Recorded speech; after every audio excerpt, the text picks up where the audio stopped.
Assalomu alaykum azizlar.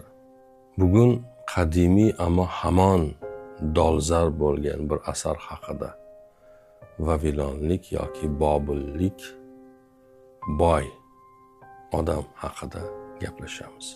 Bir kitobni oddiy hikoya sifatida emasda, sizga balki bir strategik fikrlash usuli asosida tahlil qilishga harakat qilamiz.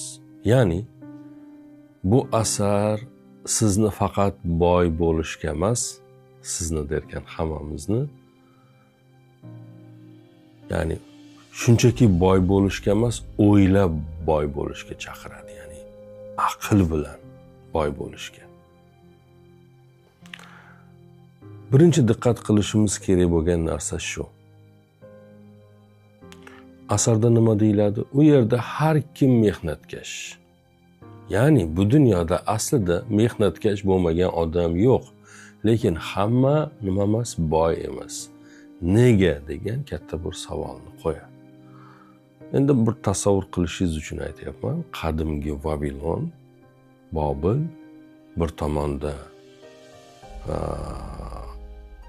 quyoshda kuyib ketgan bir aravakash Bansir, ikkinchi tomonda ulkan saroy, zardevorlar, shon sharaf ichida yashayotgan Arkad, Bobilning eng boy odam. U ikkalasi bir vaqtlar do'st edi. Endi nima bo'ldi? Biri zo'rg'a kun kechiradi, boshqasi esa hamma hayrat bilan qaraydigan, hayratlanadigan darajada boy. Savol beradi asar. Nega bunday? Asarda muammo o'laroq keltiriladigan nuqta shu. Biz hammamiz har kuni ishlaymiz, boya aytdik, lekin hamyon bo'sh. Hamma nimadir qiladi, tinmaydi, harakat qiladi, lekin hammani hamyoni birday emas. Tabiiyki bu yerda rizq masalalari, boshqa, ya'ni bizni daxlimiz bo'lmagan nuqtalar ham bor, lekin bizni daxlimiz bo'lgan nuqtalarda ham muammolar ko'p. Bansir va uning do'sti Kobbi oddiy odamlar. Ular tinmay ishlaydi, lekin boyliklari, topganlari qayergadir yo'qoladi.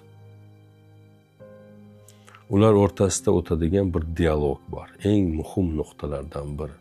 To'la hamyon ham agar uni to'ldirib turadigan manba bo'lmasa, tezda bo'shab qoladi. Ya'ni har qancha hamyoningiz to'la bo'lsa bo'lsin, ammo uni to'ldirib turadigan manba bo'lmas ekan, u baribir bir kuni nima bo'ladi? Bo'shab qoladi. Demak, bu yerda masala anglashimiz mumkinki, pulda emas, masala daromad manbasida. Ular Bobilning eng boy odami, eskida ularning do'sti bo'lgan Arkadning huzuriga borishadi va unga asosiy savolni berishadi. Biz nega qashshoqmiz, sen nega boysan? Bizga buni sababini biz tushunadigan tilda tushuntir. Mana shu yerda u kitobning asosiy g'oyasi keladi. Boylik bu bir sirmi? Yoki bir qonunmi? Arkadning javobi, do'stlar, hayratlanarli darajada sodda. U shunday deydi: boylik sabrli, intizomli va bilimli odamlarniki bo'ladi. Sabrli, intizomli va bilimli odamlarniki bo'ladi. Ya'ni boylik bu bir tasodif emas. Na bir omad emas bu. U bir tizimli, strategik odatlarni natijasi o'laroq paydo bo'ladigan narsa. Va buni qilish unchalik qiyin emas. Ya'ni hamma qilishi mumkin bo'lgan odatlardir deydi. Va asar oltin qoidalarni bu boradagi o'rtaga qo'yadi. Arkad qanday qilib boy bo'lganini do'stlariga tushuntirib beradi. Aslida bu hammamiz qila olishimiz mumkin bo'lgan masalalar. Birinchi nima deydi? Avval o'zingga to'la deydi. Ya'ni daromadingni 10%, 10% yoki 1% alohida olib qo'y. Har doim topgan pulingni 1% olib qo'ygin. Ikkinchi, zaruratni bil. Istaklarni tan olma. Nima istasang qilaverma. Bu nima degani? Zarur narsalarni anglab, keyin xarajat qil. Xarajatlaringni balki nazorat qil degani. Endi uchinchisi, puling sen uchun ishlasin. Topganlaringni boyagi 1/10 olib qo'yatdi-ku, uni foydali bir sarmoyaga aylantir. Va keyingisi hech qachon tavakkal qilma deydi. Maslahat ustuvor.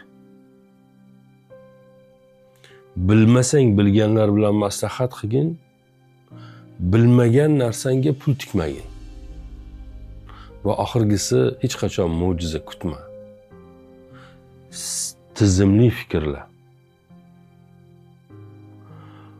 Boylik sabr va o'sha tizimdan, strategiyadan tug'iladigan narsadir.